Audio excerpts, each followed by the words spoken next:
चलो नमस्कार। आज तक 11वीं विषय हिंदी पद्य खंड पाठ 4 पथिक, जिसके रचनाकार है राम नरेश त्रिपाठी। तो पथिक के बारे में बता रहे हैं। पहले आप कवि के बारे में सुनिए। राम नरेश त्रिपाठी का जन्म सन 1881 ईस्वी में जिला जौनपुर उत्तर प्रदेश के अंतर्गत कोयरीपुर ग्राम में एक साधारण परिवार में हुआ था। इनके पिता भगवत भक्त थे और रामायण प्रेमी थे। पिता की गहरी छाप इनके व्यक्तित्व पर पड़ी। त्रिपाठी जी को स्कूली शिक्षा विधिवत नहीं हो सकी। इन्होंने अध्यवसाय से हिंदी, बंगला और अंग्रेजी का सामान्य ज्ञान प्राप्त किया। ये सामाजिक एवं राष्ट्रीय कार्यों में लग गए। इन्हें भ्रमण करना बहुत प्रिय था। कई देशी रियासतों के राजे महाराजे इनके मित्र थे। इन्होंने 20,000 किलोमीटर पैदल यात्रा करके हजारों ग्राम गीतों का संकलन भी किया। बाद में इन्होंने स्वतंत्र रूप से साहित्य साधना को ही अपना ध्येय बनाया और सन 1962 में इनका स्वर्गवास हो गया। तो पथिक के माध्यम से कवि प्रकृति सौंदर्य से संबंधित बातों को बताता है। कवि नीले समुद्र और आकाश के बीच चमकते सूर्य और रंग बिरंगे बादलों को देख मुग्ध है। उसका मन करता है कि वह बादलों की सवारी करे और समुद्र की लहरों पर बैठकर झूमे। सूर्योदय के समय समुद्र में पड़ रहे प्रतिबिंब को देखकर उसे प्रतीत होता है कि मानो सामने लक्ष्मी की सवारी आने वाली। अर्थात सूर्योदय पर जब सूर्य की किरणें समुद्र में पड़ती हैं तो ऐसा लगता है मानो स्वयं लक्ष्मी जी की सवारी चली आ रही है। कवि को समुद्र का गर्जन और उसकी लहरों का उछलना अत्यंत प्रिय प्रतीत होता है। रात्रि को अंधेरा छा जाने पर आकाश गंगा में तारे छिटक जाते हैं, यानी आसमान में एक तारों का समूह बनता है जिसे हम आकाश गंगा कहते हैं। तब सूरज मानो किनारे पर खड़ा मधुर गीत गाता रहता है। इस प्रेम लीला को देखकर चंद्रमा हंस पड़ता है, अर्थात सूरज डूब जाता है और चंद्रमा निकल आता है। पेड़ फूलों पत्तों से सज जाते हैं, पक्षी चहक उठते हैं, फूल महक उठते हैं, बादल भी खुशी के मारे बरस पड़ते हैं। स्वयं कवि की आंखों में खुशी के कारण आंसू आ जाते हैं। इस प्रकार कवि को समूचे जगत में विश्व मोहिनी मधुर कहानी चलती प्रतीत होती है। वह चाहता है कि इस मधुर प्रेम कथा का गान करे। यह दृश्य अत्यंत ही पवित्र और आनंददायी है और हमारी प्रकृति प्रेम से ओतप्रोत है। पहला खंड है। प्रतिक्षण नूतन वेश बनाकर रंग बिरंगा निराला, रवि के सम्मुख थिरक रही है नभ में वारिद माला। तो कवि कहता है कि मेरे सामने सूर्य और बादलों का समूह है, यानी सामने सूरज और कुछ बादल भी आसपास घिरे हुए हैं। इनके सौंदर्य को देखकर ऐसे लगता है मानो बादलों की मंडली नित नए रंग बिरंगे रूप बनाकर सूर्य के सामने नाच रही है। अर्थात बादलों का समूह ऐसे लग रहा है जैसे सूर्य को वो अपना नृत्य दिखा रहा हो। नीचे नीले समुद्र मनोहर, ऊपर नील गगन है, घन पर बैठ बीच में विचरूं यही चाहता हूँ। तो कवि कहता है कि नीचे सुंदर नीला रंग के समुद्र है और ऊपर नीला आकाश है, अर्थात नीला समुद्र भी है और नीला आकाश भी है। ऐसे में मेरा मन चाहता है कि मैं बादलों के बीच में बैठकर आनंद का विहार करूं। अर्थात चारों प्राकृतिक सौंदर्य फैला हुआ है। नीचे समुद्र है जो नीले रंग का है और ऊपर आसमान है। तो कवि कहता कि ऐसे सुंदर दृश्य में मेरा मन चाहता है कि मैं इन बादलों के बीच में इधर उधर घूमूं और अपने मन को प्रसन्न करूं। इसमें विशेष है मानवीकरण अलंकार का प्रयोग हुआ है। दूसरा अनुप्रास अलंकार भी इसमें प्रयोग हुआ है। जैसे नंबर 1, अब छंद नंबर 2, रत्नाकर गर्जन करता है, मलयानिल बहता है। रत्नाकर मतलब समुद्र। तो कवि कहता है कि मेरे सामने खड़ा समुद्र गर्जन कर रहा है, अर्थात मैं जहां खड़ा हूं वहां समुद्र की लहरें गर्जन करती हुई दिखाई पड़ती हैं। मलयानिल बहता है और मलयगिरी से निकलने वाली सुगंधित हवाएं बह रही हैं। मलयगिरी जहाँ चंदन की वृक्ष पाए जाते हैं और सुगंधित वायु वहाँ से उठती है, तो ऐसा लगता है कि चंदन के जंगल से सुगंधित वायु उठकर चारों ओर फैल रही है। हरदम यह हौसला हृदय में प्रिय भरा रहता है। इन्हें देखकर कवि कहता है कि हे प्रिय, इन्हें देखकर मेरे मन में यह उत्साह सदा हरा भरा रहता है कि मैं इस विशाल विस्तृत और महान सागर रूपी कोने में इधर उधर देखता रहूं, कोने कोने में लहरों पर बैठ खड़ी हूं। अर्थात समुद्र की जो लहरें उठ रही हैं और एक स्थान से दूसरे स्थान पर जा रही हैं, तो कवि कहता है कि मेरा मन भी चाहता है कि मैं इसी लहरों पर बैठकर संसार के कोने कोने में भ्रमण करूं, क्योंकि समुद्र बहुत बड़ा है और चारों ओर इसकी लहरों के सहारे हम घूम सकते हैं। विशेष इसमें प्रकृति का रमणीय वर्णन हुआ है। दूसरा, विशेषणों की झड़ी से कविता सुंदर बन पड़ी है, जैसे विशाल, विस्तृत, महिमा। कोने कोने में पुनरुक्त प्रकाश अलंकार है। जी भरकर मुहावरों का प्रयोग कुशलतापूर्वक किया गया है। ये था द्वितीय। तृतीय छंद, निकल रहा है जलनित तल पर जिनका बिंब अधूरा, कमला के कंचन मंदिर का मानो कांत करूंगा। लाने को निज पूर्ण भूमि पर लक्ष्मी जी की सवारी, रत्नाकर ने निर्मित कर दी स्वर्ण सड़क अति प्यारी। तो जलनिधि सागर, दिनकर बिंब अर्थात सूर्य की छवि, कमला, कमला का मतलब है लक्ष्मी, कंचन मंदिर सोने का महल, कांति मान सुंदर, कंगूरा महल का ऊपरी भाग और अशवारी मान सवारी। तो पथिक कहता है कि देखो सामने समुद्र की सतह पर सूर्य की अधूरी छवि उभर रही है, अर्थात सूर्य की किरणें धीरे धीरे समुद्र पर पड़ रही है जो उसके ऊपर नाच भी रही है। अर्थात आधा सूर्य समुद्र के तल में है और आधा समुद्र के ऊपर है। अर्थात सूर्य निकल रहा है, उसका आधा प्रतिबिंब जल में पड़ रहा है। तो कभी कहता है कि आधा सूर्य आकाश में है और आधा सूर्य इस समुद्र के अंदर है या उसकी ओट में है।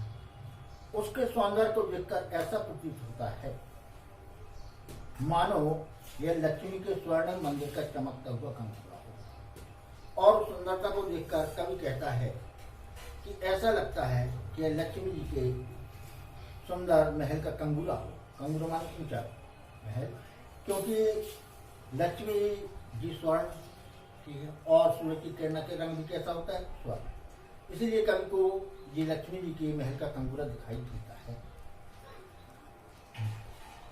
और सूर्य उसका उज्जवल कंगूरा है।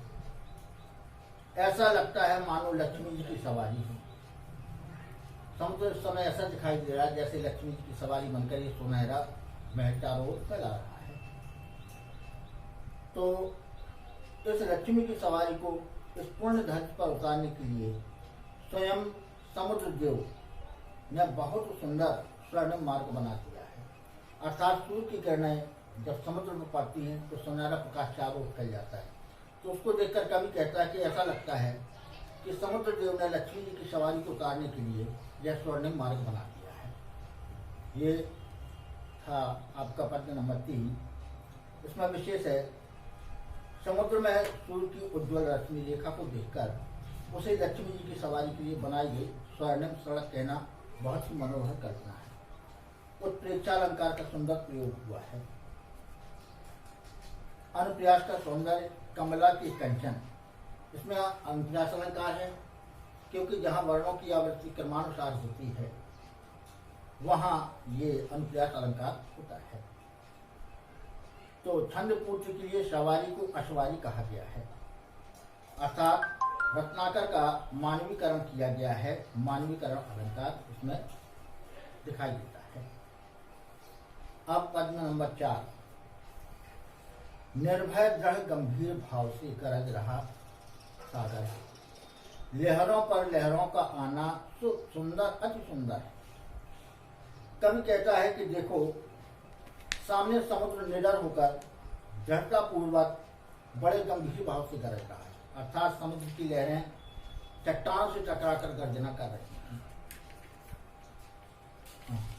और उसकी लहरें भी बहुत गहराई से निकल रही हैं और ऊपर की ओर ऐसे उठ रही हैं मानो उन्हें किसी का भय नहीं, अर्थात निडर होकर लहरें नीचे से ऊपर की ओर उठ रही हैं। समुद्र में एक लहर पर दूसरी लहर चली जा रही है, यानी एक लहर आई, उसी के पीछे दूसरी लहर भी वहां पर आ जाती है। यह दृश्य बहुत ही सुंदर प्रतीत हो रहा है। तो कवि कहता है कि समुद्र की लहरों को देखकर एक लहर आई, फिर टकरा कर वापस गई, उसी समय दूसरी लहर भी आई। इस दृश्य को देखकर बहुत ही उसका मन प्रसन्न हो रहा है।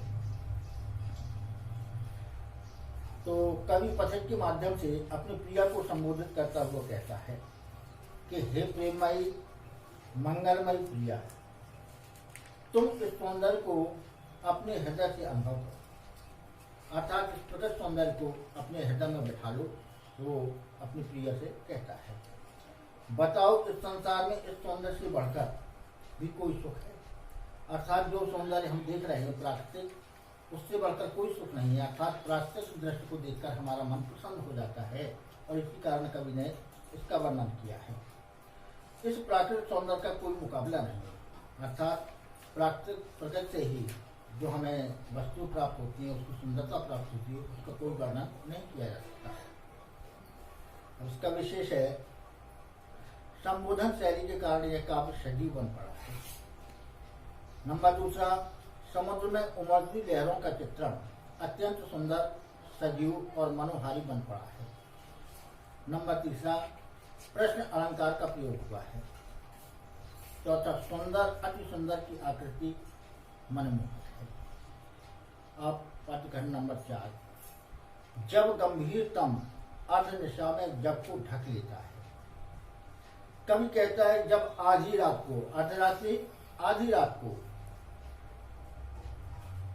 चारों ओर घनघोर अंधेरा छा जाता है, अर्थात जब मध्य रात्रि होती है चारों ओर अंधेरा फैल जाता है। अंतरिक्ष की छत पर तारों को चिपका देता है। जब सारा संसार उस अंधकार में डूब जाता है, तब यह अंधेरा आकाश की छत पर जगमग करते तारों को चिपका देता है। अर्थात प्रकृति का है वर्णन कि जब संपूर्ण संसार में अंधेरा छा जाता है तो इसकी छत यानी आसमान पर बहुत से तारे निकल आते हैं।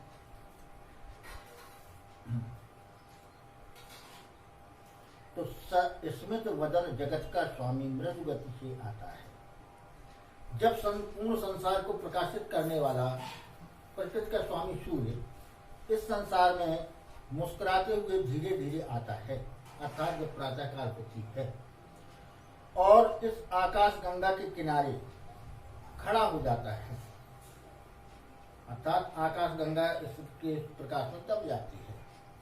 वह आकाश गंगा के सौंदर्य को देखकर मनमोहक गीत गाता है। सूर्य ऐसे लगता है कि प्रसन्न होकर उसके गीत गा रहा हो।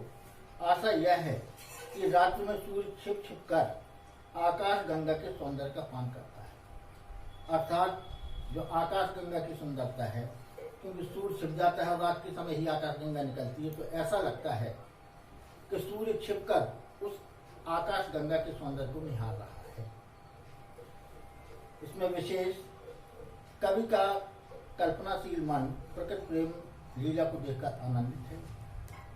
नंबर 2, भाषा सुकोमल, सुमधुर एवं प्रवाहपूर्ण है और अनुप्रास की छटा जैसे गगन गंगा गीत गाता, इसमें अनुप्रास की छटा दिखाई देती है। अब अगला पद्यखंड है, उससे ही विमुक्त हो नभ में चंद्र बेहद देता है, वृक्ष विविध पत्तों पुष्पों से तन को सज लेता है।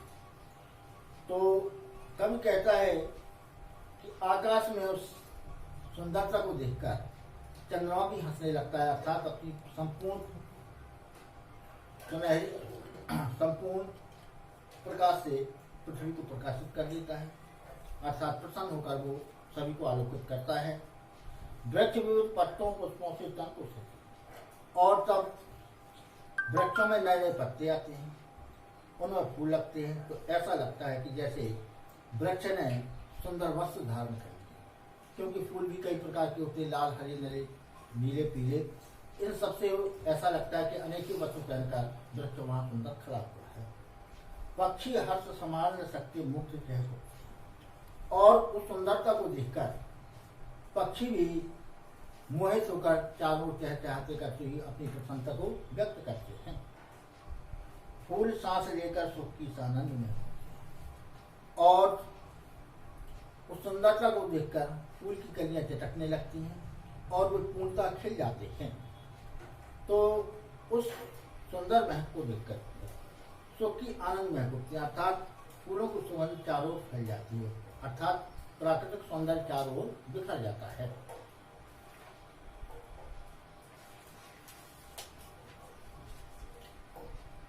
तो विमुग्ध यहाँ है प्रसन्न, बेहद देना, हर्ष देना। तन माने शरीर, मुग्ध माने प्रसन्न, और सानंद माने आनंद। तो व्याख्या, रात के समय आकाश गंगा के जगमग सौंदर्य को देखकर आकाश में चंद्रमा प्रसन्न होता है, तब वह हंसकर खिल उठता है। आशा यह है कि चंद्रमा का खिलना ही मानव प्रकृति की प्रेम लीला है, और यहाँ तक कि इस प्रेम लीला को देखकर अनेक प्रकार के वृक्ष तरह तरह के पत्तों और फूलों से अपने तन को सजाकर खड़े हो जाते हैं। पक्षीगण भी अपनी खुशी को संभाल नहीं पाते और वे मुक्त होकर चहक उठते हैं, अर्थात चारों उनकी पक्षी की चहचहाहट से चारों ओर शोर मच जाता है। फूल भी सुख की सांस लेते हैं और आनंद पूर्वक हैं। विशेष नंबर 1, प्रकृति का मानवीकरण मनोरम बन पड़ा है। मानवीकरण अलंकार, चंद्रमा का हंसना, वृक्षों का स्वयं को सजाना, पक्षियों का चहकना, फूलों का महकना, सब में मानवीय भावना का आरोप है। अनुप्रयास अलंकार है, जैसे वृक्ष विविध पत्तों पुष्पों। भाषा संस्कृतनिष्ठ, अभिव्यक्त प्रवाहपूर्ण, लयपूर्ण तथा छंदबद्ध है। अब अगला छंद है, वन उपवन गिर सानु कुंज में मेष बरस पड़ते, मेरा आत्म प्रलय होता है नयन नीर झरते। तो कवि कहता है कि प्रकृति में चल रही प्रेम लीला को देखकर मेघों से यहाँ रहा नहीं जाता। तो कुंज में मेघ बरस पड़ते हैं, कुंज बरसपतियों का झुंड, उन पेड़ों पर वो मेघ बरस पड़ते हैं। मेरा आत्म प्रलय, आत्म प्रलय का मतलब है मन का फूट पड़ना या भाव विभोर होकर आंसू बहाना। तो मेरा आत्म प्रलय होता है नयन नीर झरते हैं। नीर की झरना माने आंसू का निकलना। तो प्रकृति में चल रही प्रेम लीला को देखकर मेघों से नहीं रहा जाता। वे प्रसन्नता प्रकट करने के लिए वनों, उपवनों, पहाड़ों, कुंजों और समुद्र तल पर बरस पड़ते हैं।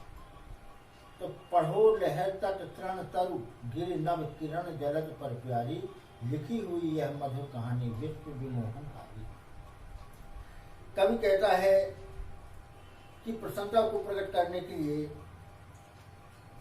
बादलों का वह समूह वनों, उपवनों, पहाड़ों, कुंजों और समुद्र तल पर बरस पड़ते हैं। स्वयं पथिक भी भाव विहल हो जाता है और उसके नेत्रों से अश्रुधारा बह जाती है, अर्थात प्राकृतिक सौंदर्य को देखकर कवि की आंखों से आंसू निकलने लगते हैं।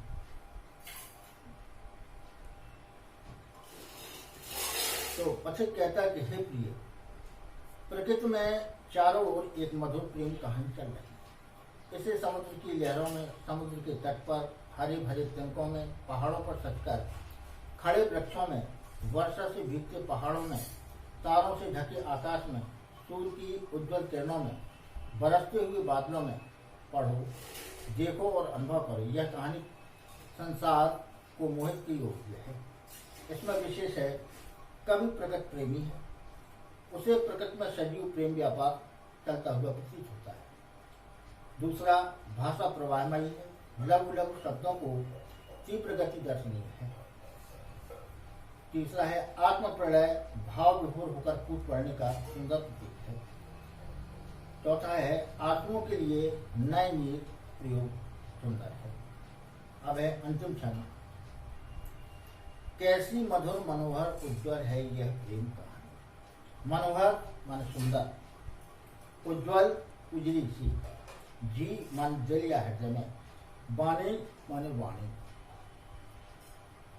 तो कैसी मधुर मनोहर उज्ज्वल है यह प्रेम कहानी, जी में है अक्षर बन इसके बनो विश्व की वाणी। तो वाणी माने वाणी। तो मुझे सूरज और समुद्र की यह प्रेम कहानी बहुत मधुर और मनोरम और उज्जवल प्रतीत होती है। अर्थात सूरज के कारण समुद्र पर जो परिवर्तन होता है उसकी यह कहानी मुझे बहुत ही अच्छी लग रही है। तो इसे देखकर मेरा मन करता है कि मैंने शब्दों में व्यक्त किया। कभी कहता है कि इस सौंदर्य को देखकर मुझे भी लगता है कि मैं इनके ऊपर कुछ अपनी कविताएं लिखूं। स्थिर पवित्र आनंद प्रवाह सदा शांति सुख का है। आहा प्रेम का राज परम सुंदर अतिशय सुंदर है। तो मेरी उस प्रेम पूर्ण वाणी को पूरा संसार सुने। प्रकृति में सदा एक पवित्र आनंदमयी और सुखकारी शांति छाई रहती है। यहाँ प्रेम का ही राज्य छाया प्रतीत होता है। वाह प्रेम का यह राज्य कितना सुंदर है। विशेष नंबर 1, सुंदर के साथ दो विशेषण लगाए गए हैं, परम अतिशय। दोनों विशेषण सुंदरता की अधिकता को प्रकट करने वाले हैं। दूसरा है प्रश्न आश्चर्यबोधक और भावबोधक शैली के कारण यह पद्यांश मनोरम बन पड़ा है। नंबर 3, संस्कृत शब्दावली का कोमल मधुर एवं प्रवाहपूर्ण प्रयोग हुआ है। चौथा है अनुप्रयास देखिए, मधुर मनोहर सदा शांति सुखकर। इसमें अनुप्रयास अलंकार है। तो अभी ये आपका पाठ समाप्त हुआ है। इसके दो एक प्रश्न जो हम कह रहे हैं वो लिख लीजिए। पथिक का मन कहाँ विचरना चाहता है? पहला प्रश्न है उत्तर, पथिक का मन नीले आकाश और नीले समुद्र के बीच विचरना चाहता है। वह चाहता है कि रंग बिरंगे बादल उसकी सवारी बने और वह प्रकृति के खुले आंगन में विहार करे। प्रश्न नंबर 2, सूर्योदय वर्णन के लिए किस तरह के बिंबों का प्रयोग हुआ है? उत्तर है सूर्योदय वर्णन के लिए कवि ने कल्पना की कि समुद्र के तट पर दिखने वाला आधा सूर्य मानो लक्ष्मी के मंदिर का उज्ज्वल कर हुआ है। समुद्र पर फैली लाली मानो लक्ष्मी का मंदिर। सूर्य की रश्मियों से बनी चौड़ी उजली रेखा मानो लक्ष्मी के स्वागत के लिए बनाई गई सुनहरी सड़क। ये तीनों काल्पनिक किंतु चक्षुषा बिंब हैं। प्रश्न है कैसी मधुर मनोहर उज्ज्वल है प्रेम कहानी, जी में है अक्षर बन इसके बनी विश्व की वाणी। ये प्रश्न था। उत्तर है सूर्य, बादल और समुद्र के बीच मानो एक मधुर प्रेम कहानी चल रही है। कवि का मन है कि वह इस उज्ज्वल प्रेम कहानी को अपने शब्दों में व्यक्त करे तथा सारे संसार को सुनाए। वह विश्व भर के लोगों को प्रकृति सौंदर्य का आनंद बांटना चाहता है। तो ये था अभी आपका पथिक शीर्षक से पाठ। तो ये आए यहाँ पर समाप्त होता है। अब आगे पुनः पाठ में मिलेंगे। नमस्कार।